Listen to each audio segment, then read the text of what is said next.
सुप्रभात प्यारे बच्चों।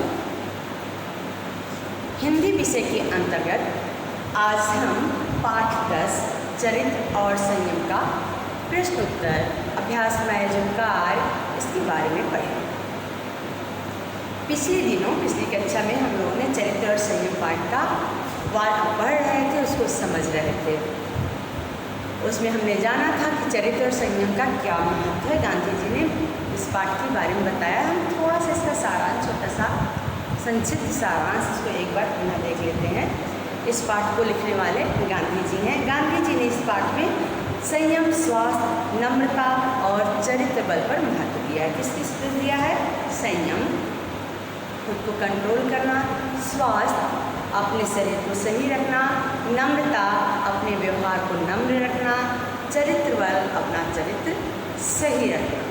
इन सारी बातों पर इस पर चर्चा की गई। उन्होंने बताया है कि इसमें कोई दो मत नहीं है, दो राय नहीं है, दो विचार नहीं है कि धन और संपत्ति से चरित्र नहीं बनता। चरित्र क्या होता है? मस्तिष्क, हृदय और शक्ति बल से बनता है और इसका निर्माण हम स्वयं अपने हाथों से कर सकते हो। कहते हैं कि हमें बाहरी दिखावे से अच्छे अपने अंदर की वो साफ रखना चाहिए, क्योंकि अगर ऐसा नहीं होगा तो उन्होंने इसके लिए कई एग्जाम्पल दिए हैं कि अगर मेरी आत्मशुद्धि नहीं रहेगी तो उस तरह बालू पे खड़े हुए मकान के समान हमारा जीवन होगा और हल्के से भी हवा लगेगी तो भर के जिस तरह मकान गिर जाता है, बालू सरक जाता है, बड़े से बड़ा मकान सरक जाएगा, गिर जाएगा, उसी तरह हमारा जीवन होगा। थोड़ी सी भी अगर कुछ प्रॉब्लम आएगी तो हम गिर जाएंगे, नीचे हो जाएंगे। इसके बाद उन्होंने बताया है कि किस तरह हमें अपने आप को अंकुश रखना चाहिए, कंट्रोल रखना चाहिए, निरंकुश नहीं होना चाहिए, संयम के साथ रहना चाहिए और किस तरह धर्म के बारे में बताया है कि हमें कौन सा धर्म आचरण जो है दिखावा वाला नहीं होना चाहिए, अंदर से होना चाहिए।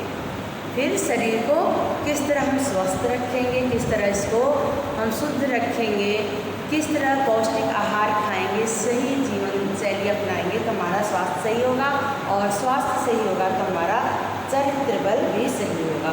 वो कहते हैं देह, दिमाग और मन तीनों अलग अलग करके देखना समझना हमारा काम है, पर इतना ही करके रुक जाए। इस प्रकार का ज्ञान प्राप्त कर लेने पर हम उसका कोई लाभ नहीं उठा सकते। वो कहते हैं कि हमें अपने शरीर पे, हमारे मन पे, हमारे मस्तिष्क पे हमें स्वयं देखभाल करनी है, स्वयं कंट्रोल करना है।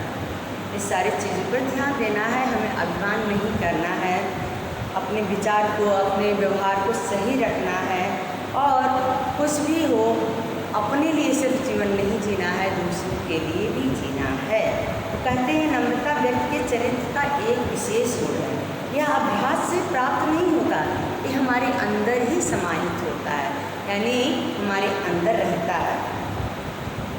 फिर वो कहते कोई बाहर से दूसरे को साष्टांग प्रणाम करता हो पर मन में उसके प्रति तिरस्कार भरा रहता है तो यह नम्रता नहीं, लुच्चे, यानी हमें बस दिखाने के लिए नम्र नहीं होना चाहिए, हमें अपने अंदर नम्रता लानी चाहिए।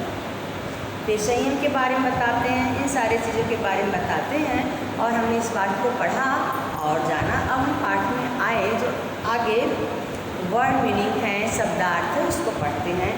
मत, राय, विचार, भव्य, सुंदर, प्रासाद, महल।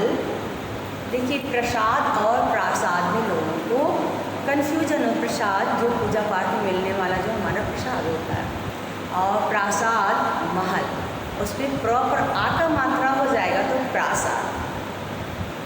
निरर्थक, बेकार, गया बीता, व्यर्थ, निरंकुश, उदंड, उत्तेजक, उत्तेजना पैदा करने वाला, संचय, जमा करना, विषय वासना, इंद्रिय जन्य सुख हो, इंद्रिय आँख, नाक, कान, जिह्वा, त्वचा, इससे संबंधित जो सुख है, यानी हम वही खाना खा रहे हैं जो मुझे पसंद है, जो टेस्टी है, स्वादिष्ट है, जो स्वास्थ्य के लिए सही वो नहीं खा रहे हैं। वही चीज़ सुन रहे हैं जो हमें सुनने में मज़ा आ रहा है, जो सही चीज़ें नहीं सुन रहे हैं। वही देख रहे हैं जो देखने में अच्छा लग रहा है, अपने ऊपर कंट्रोल नहीं रख रहे हैं, जो सही चीज़ें उसको नहीं देखेंगे। ये हमारी इंद्रिय जन्य सुख भोगना है। चरित्रनिष्ठ, चरित्रवान, समाहित, व्यवस्थित, दमन करने वाला, दमन करने की योग्य, नाश करने की योग्य, तिरस्कार, अपमान, अनादर, मलिन, गंदा, विध्वंसक, विनाश करने वाला, आसुरी, दानी। आसुरी, दानी यानी हमारा विचार दानवों की तरह अच्छा व्यवहार ना हो, विचार अच्छा ना हो, गलत हो। अब पाठ में आए वन वर्ड आंसर देख लेते हैं। कठिन अवसरों पर क्या सहायक होता है? क्या सहायक होता है? जब कठिन अवसर होते हैं तो हमारा चरित्र ही हमें उसमें सहायता करता है। किसी भी पद के योग कौन सिद्ध होता है?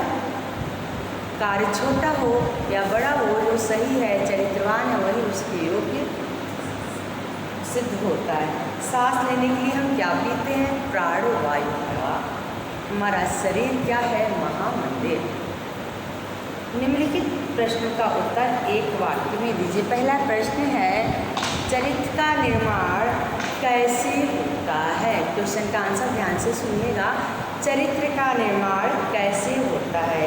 चरित्र का निर्माण मनुष्य स्वयं पर नियंत्रण रखकर अपने दोषों को दूर करके और विषय वासना से दूर रहकर किया जा सकता है। विषय वासना मतलब हमें गलत चीज़ों में, बुरी चीज़ों में लत किसी चीज़ का, गंदी चीज़ों का नहीं होना चाहिए। तो चरित्र का निर्माण मनुष्य स्वयं पर निरंतर खुद को पर कंट्रोल करके और दोषों को, अपने अंदर जो उसके दोष है उसको दूर करके कर सकता है। दूसरा क्वेश्चन है, आत्मशुद्धि से क्या लाभ है? मनुष्य को बाहरी सुंदरता पर ध्यान न देकर आंतरिक सुंदरता पर बल देना चाहिए। अगर हमारी आत्मा शुद्ध न हो तो ज्ञान, बल इत्यादि सब व्यर्थ है। इसलिए हमें आत्मशुद्धि पर बल देना चाहिए। एक बार पुनः प्रश्न का उत्तर मैं पढ़ती हूँ। मनुष्य को बाहरी सुंदरता पर ध्यान न देकर आंतरिक सुंदरता पर बल देना चाहिए। अगर हमारी आत्मा शुद्ध न हो तो ज्ञान, बल इत्यादि सब व्यर्थ है। इसलिए हमें आत्मशुद्धि पर बल देना चाहिए। हमें किस चीज़ पर बल देना चाहिए? आत्मशुद्धि। आत्मशुद्धि कैसे करेंगे? मन से, विचार से, हृदय से, सोच से, व्यवहार से, अंदर जो हमारे अंदर जितने भी दुर्गुण हैं उसको हम बाहर निकालेंगे और अपनी आत्मा को शुद्ध करेंगे। नेक्स्ट क्वेश्चन है, गांधी जी ने शरीर को महामंदिर क्यों कहा? गांधी जी ने शरीर को महामंदिर इसलिए कहा है क्योंकि हमें अपने शरीर, मन तथा आत्मा को पूरी तरह शुद्ध रखना चाहिए। इसमें स्वच्छंदता, धूर्तता, अभिमान और असंयम इत्यादि आसुरी प्रवृत्तियां नहीं होनी चाहिए। मानव शरीर ईश्वर द्वारा दिया गया वरदान है, इसे हमें इसकी पवित्रता बनाए रखना चाहिए। एक बार पुनः इस क्वेश्चन का आंसर मैं पढ़ती हूँ। गांधी जी ने शरीर को महामंदिर इसलिए कहा है क्योंकि हमें अपने शरीर, मन तथा आत्मा को पूरी तरह शुद्ध रखना चाहिए। इसमें स्वच्छंदता, धूर्तता, अभिमान और असंयम इत्यादि आसुरी प्रवृत्तियां नहीं होनी चाहिए। मानव शरीर ईश्वर द्वारा दिया गया वरदान है, हमें इसकी पवित्रता बनाए रखनी चाहिए।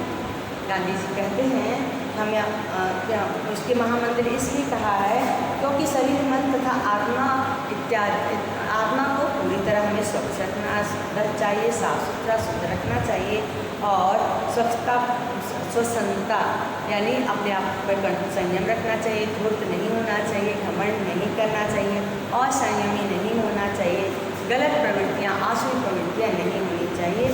इसलिए उन्होंने शरीर को महामंदिर कहा। इस तरह हमें अपने शरीर को साफ और स्वच्छ रखना चाहिए, मन, विचार सब चीज़ से। अगला क्वेश्चन है, चरित्र और संयम मानव जीवन में क्यों आवश्यक है? चरित्र और संयम मानव जीवन के लिए आवश्यक है, क्योंकि बिना चरित्र वाले मनुष्य का ज्ञान केवल बुराइयों की जड़ है। जो स्त्री पुरुष अपनी इंद्रियों को निरंकुश छोड़ देते हैं, उनका जीवन पतवारहीन नाव के समान होता है, जो निश्चय ही पहली चट्टान से टकराकर चूर चूर हो जाएगी। गांधी जी इसलिए कहते हैं कि हमें अपने चरित्र पर संयम इसलिए रखना चाहिए कि अगर चरित्रहीन रहेंगे, चरित्र पर संयम नहीं रहेगा तो मनुष्य केवल बुराई की तरफ जाएगा। अगर खुद को निरंकुश छोड़ देगा तो जिस तरफ पतवारहीन नाव होती है, नदी में किसी भी तरफ जाएगी और पहली चट्टान जो मिलेगी उसी से टकराकर वो चकनाचूर हो जाएगी। इसी तरह हमारा जीवन, अगर हम खुद पे संयम रूपी पतवार अपने जीवन में नहीं रखेंगे तो हमारा जीवन पहले ही झटके में, पहले ही चोट से समाप्त हो जाएगा। अब हम नेक्स्ट क्वेश्चन पढ़ते हैं। शब्दों को सही क्रम में लिखकर वाक्य बनाइए। यहाँ लिखा है, जो पंक्तियाँ लिखी इसको पढ़िए, फिर बुक को पढ़िए आप और उसकी पंक्तियों को स्वयं सही करें। निम्नलिखित महापुरुषों की मातृभाषा बताई। गांधी जी, बाल गंगाधर तिलक, सुभाष चंद्र बोस, भगत सिंह। अब महात्मा गांधी गुजरात के थे, बाल गंगाधर तिलक महाराष्ट्र के थे, सुभाष चंद्र बोस कोलकाता से थे और भगत सिंह पंजाब से। अब बताइए यहाँ की क्या भाषा होगी, आप खुद सोचिए, स्वयं सोचिए। गुजरात की भाषा क्या है, कोलकाता की भाषा क्या है, पंजाब की भाषा क्या है, महाराष्ट्र की भाषा क्या है, स्वयं सोचिए और लिखिए। हर चीज़ मैं बता दूँगी, ऐसा ज़रूरी नहीं। आप खुद सोचिए। गुजरात की भाषा गुजराती है, कोलकाता की भाषा क्या है, बांग्ला है, बांग्लादेश की, बंगाल की भाषा बांग्ला है, महाराष्ट्र की भाषा मराठी है और पंजाब की भाषा पंजाबी। इन सारी चीज़ों को इस तरह लिखना है। फिर विद्यालय में किन किन परिस्थितियों में चरित्र और संयम की आवश्यकता होती है, सोच समझकर 5 वाक्य की। आप स्कूल में क्या करते हैं, आप बाहर जाते हैं, आप किसी टीचर के सामने जाते हैं, या फिर आप कक्षा में क्या करते हैं, पढ़ाई किस तरह करते हैं, पढ़ाई के समय क्या करते हैं, किस समय आपको खुद पे कंट्रोल रखने की ज़रूरत है, संयम रखने की ज़रूरत है, ऐसे समय को आप 5 वाक्य में लिखेंगे। विशेषण और विशेष से अलग करना, भाषा चिंतन। भव्य प्रासाद यानी महल कैसा है, भव्य है, बहुत बड़ा है, तो भव्य प्रसाद, तो भव्य क्या हो गया, विशेषण, क्योंकि विशेषता बता रहा है। प्रासाद, महल, विशेष।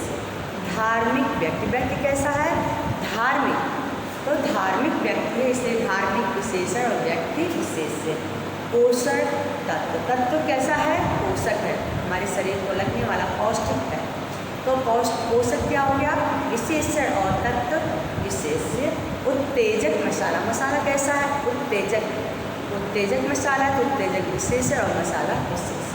उपसर्ग अलग करिए। निरंकुश, निर्धन, अंकुश, निरर्थक, निर्धन, निर्धन, निरर्थक, निरर्थक, निर्धन, अर्थ।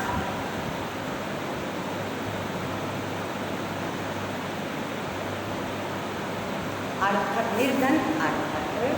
विजय, विधनजय, अभिप्लस, अभिमान। शब्द जोड़कर लिखिए। धर्म, धन, आचरण, आचरण, धर्माचरण, इस तरह लिखेंगे इसको।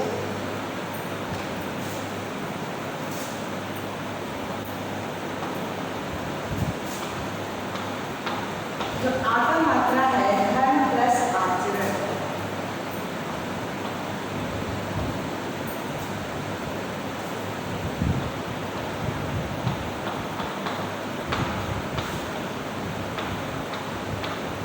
आचरण आत्म मात्रा यहाँ हो जाएगा, धर्माचरण।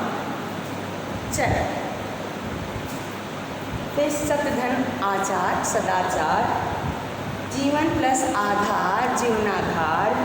सम्मान प्लस अर्थ, सम्मानार्थ। उसके बाद गांधी जी का जीवन परिचय मैं पढ़ देती हूँ एक बार। मोहनदास करमचंद गांधी का जन्म 2 अक्टूबर 1869 ईस्वी को पोरबंदर में हुआ था। सबको पता है गांधी जी का पूरा नाम मोहनदास करमचंद गांधी था। उनका 2 अक्टूबर को उनका जन्मदिन राष्ट्रीय पर्व गांधी जयंती के नाम से मनाया जाता है और दुनिया भर में इस दिन को अंतर्राष्ट्रीय अहिंसा दिवस के नाम से मनाया जाता है। गांधी जी का जन्मदिन 2 अक्टूबर दुनिया भर में पूरे विश्व में अंतर्राष्ट्रीय अहिंसा दिवस के रूप में मनाया जाता है। गांधी जी ने सभी परिस्थितियों में अहिंसा और सत्य का पालन किया और सभी को इसका पालन करने के लिए वकालत की। उनकी मृत्यु 30 जनवरी 1948 को हुई। कब हुई? 30 जनवरी 1948। आप अपनी उत्तर पुस्तिका में सबसे पहले पाठ का नाम लिखेंगे, नंबर लिखेंगे, उसके बाद जीवन परिचय, गांधी जी का जीवन परिचय लिखेंगे, फिर वर्ड मीनिंग लिखेंगे, फिर 1 वर्ड आंसर लिखेंगे और क्वेश्चन आंसर और अन्य एक्सरसाइज आप अपनी पुस्तक में पेंसिल से लिखेंगे, कापी में पेन से लिखेंगे और आप इस PDF भी भेजा जाएगा, उससे मैच करके वीडियो देख के समझ के आप क्वेश्चन आंसर अपना कंप्लीट करिएगा, इसको लिखिएगा, याद करिएगा। धन्यवाद।